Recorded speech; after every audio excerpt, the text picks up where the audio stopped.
Forest for Fashion is a program that is looking at involving actors outside of the forest, in particular in the fashion industry, to talk about sustainability. What should be very important to note is that the real drivers of deforestation in the world are, first of all, agriculture for 50%, around 50%, followed by livestock and urbanization. So the fashion industry, when it comes to forest products, doesn't have a negative impact on deforestation, but on the contrary, could use sustainable products like man-made cellulosic fibers and lyocell sustainably instead of other more unsustainable materials like polyester.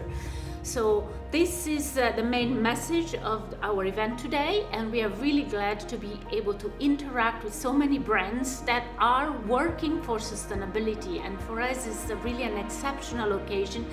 to have an exchange and to see that the fashion world is really turning to sustainability and asking us and asking the experts to learn more about forests, learn more about sustainable forest products. In my presentation today, I talked about the world forest, the drivers of deforestation, and the different uses of wood from the forest. The key message of my presentation today was the important role of forests and trees in the Northern Hemisphere in providing us all with sustainable wood for fashion, but also for any kind of other uses in the future of a low-carbon economy.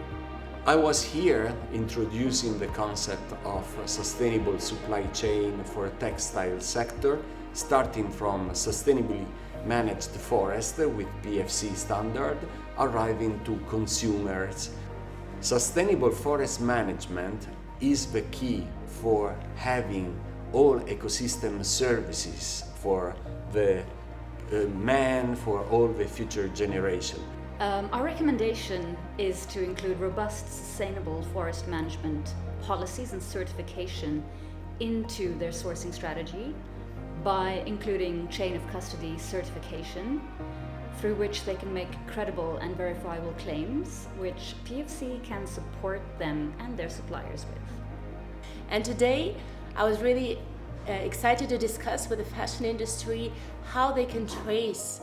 their materials in the supply chain, trace back to the forests that are managed sustainably with respect to biodiversity, climate change mitigation, but also creating sustainable livelihoods and green jobs. So there is really a tool mechanism that's called PEFC Chain of Custody, and these certifications enable supply chain companies to really trace and verify with third-party verification where the materials come from and eliminate any controversial and unwanted sources.